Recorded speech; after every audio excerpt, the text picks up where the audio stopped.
benarkah orang Bali itu rasis? Dan seberapa besar pengaruhnya terhadap pariwisata Bali itu sendiri?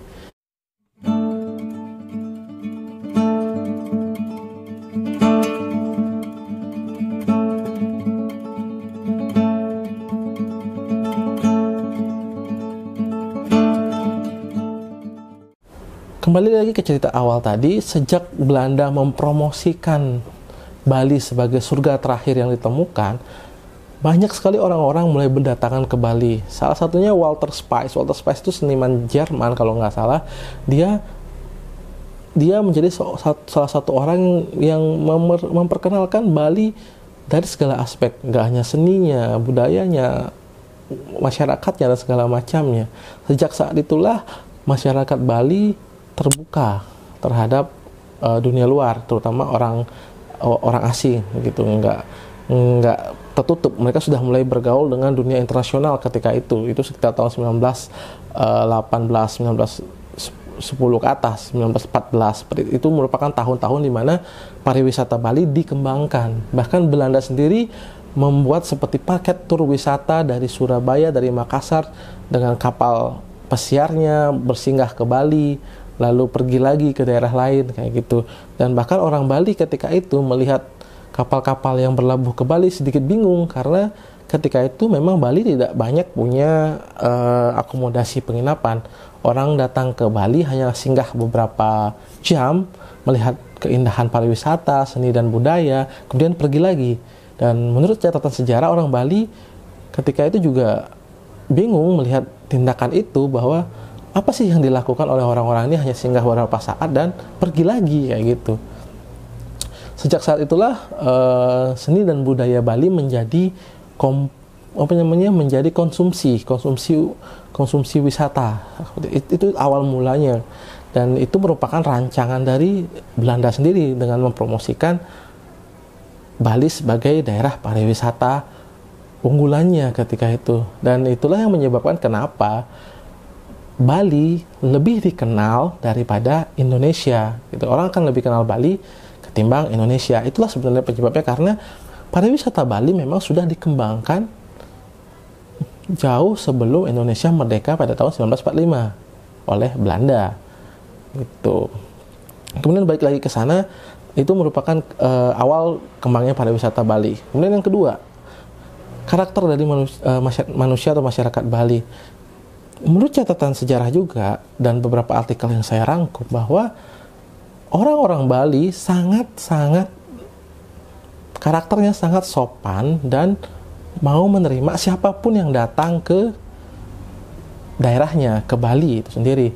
Itulah yang menjadi alasan kenapa, ini di luar urusan agama ya, maksudnya kenapa Bali tetap mayoritas Hindu ketika masa itu kerajaan-kerajaan Islam sedang berjayanya di Indonesia, di kepulauan Indonesia, dan Bali menjadi satu-satunya daerah yang tetap mempertahankan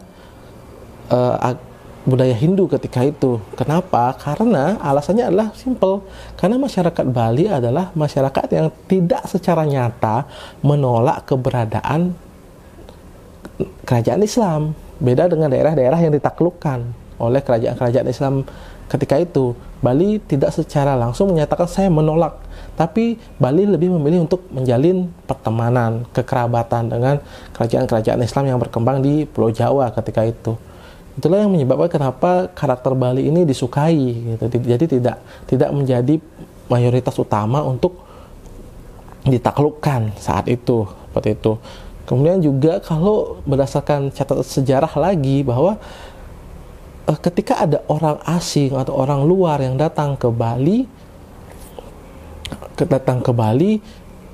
baik itu raja atau pemimpin atau siapapun ketika itu, waktu itu, zaman dulu ya, mereka selalu berusaha untuk menurunkan gaya berpakaiannya, menurunkan gaya berbicaranya, sehingga mereka menjadi setara dengan tamunya. Jadi ketika ada tamu yang datang ke Bali, orang-orang yang derajat kekuasaan tinggi seperti para raja atau para tuan tanah atau para pemimpin-pemimpin atau pemuka-pemuka agama ketika itu selalu berusaha untuk menyamakan posisinya. Jadi tidak menunjukkan saya loh orang yang punya kuasa lebih kuat daripada kamu tamu, tidak. Ketika itu dikatakan bahwa orang Bali berusaha untuk menyamakan posisinya. Ketika kamu adalah tamu, saya akan bersikap sebagai sahabat, bukan sebagai raja atau tuan rumah. Itulah yang menyebabkan kenapa karakter orang Bali itu benar-benar disukai ketika itu. Seiring berjalannya waktu, karakter-karakter ini didengar oleh pihak-pihak luar, maksudnya orang di luar, negara-negara Eropa, negara-negara Barat. Dan karakter-karakter ini pun akhirnya seringkali dijadikan senjata untuk melukai budaya Bali itu sendiri. Karena kalau ada cerita bahwa ada kelompok orang Italia yang datang ke Bali, dia mempengaruhi anak-anak sekolah untuk tidak usah sekolah, ikut syuting video saja, tapi melakukan pelecehan terhadap anak-anak tersebut. Itu juga karena orang Bali benar-benar welcome, akhirnya sering disalahgunakan. Seiring berjalannya waktu, pariwisata Bali yang terus berkembang akhirnya menyebabkan orang Bali benar-benar ramah, menunjukkan bahwa orang Bali dinyatakan benar-benar ramah terhadap siapapun. Sampai pada akhirnya terjadi orang Bali terus berkembang, waktu terus berlalu sampai pada akhirnya sampai saat ini orang Bali sudah memiliki tingkat pendidikan yang lebih baik, tingkat penghasilan yang lebih baik, tidak lagi hanya bekerja sebagai pelayan wisatawan, tapi juga sudah mulai sebagai pengendali wisata itu sendiri, dan tingkat pengetahuan yang lebih baik menyebabkan orang Bali tidak lagi memenuhi ekspektasi dari budaya Barat gitu. Ketika dulu orang Eropa, orang Amerika atau siapapun dari negara Barat datang ke Bali, selalu berpikir bahwa orang Bali itu pasti akan menurut apapun yang mereka katakan. Jadi orang Barat ketika datang ke Bali selalu berpikir bahwa mereka pasti akan menganggap kita sebagai teman, dan tentunya kita bisa menjadi raja di Bali karena mereka selalu bersikap sopan dan segala sesuatu pasti mereka menerima kita.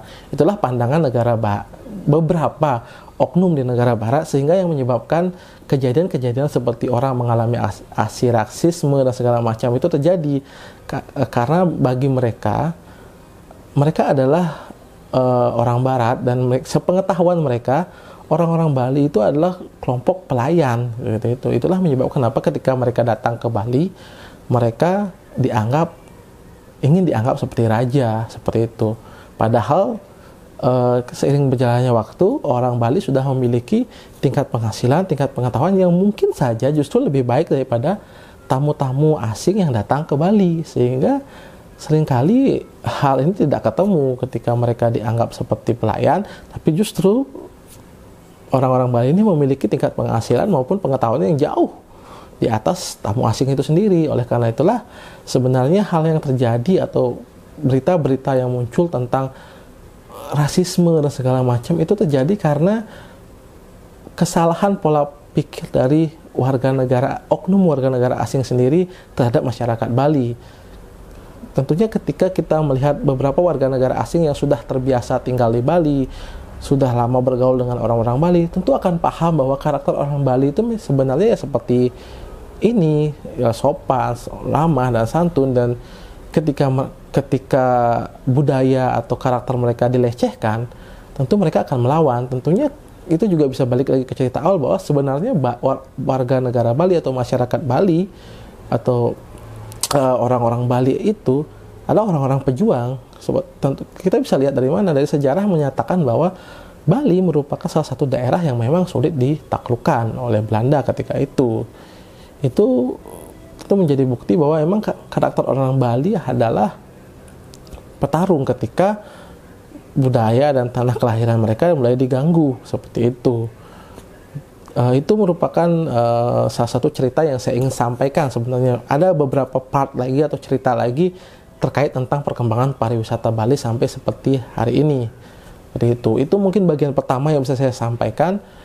Tepat di tanggal 1 Juni 2020 ini, hal ini saya ingin ceritakan karena saya sedikit terganggu dengan berita bahwa warga negara asing mengalami rasisme di salah satu daerah di Bali, di negara itu. Jadi itu aja dulu yang ingin saya sampaikan. Mudah-mudahan saya bisa cerita lagi tentang Sebenarnya gimana sih perkembangan pariwisata Bali sampai dengan hari ini? Itu adalah yang saya sampaikan sekarang adalah awal dari perkembangan wisata Bali itu sendiri. Jadi terima kasih buat teman-teman yang udah nonton. Kalau teman-teman suka video ini, jangan lupa di like, jangan lupa juga di subscribe channel Balinese Daily. Sampai jumpa lagi di video selanjutnya. Adi di sini pamit. Bye.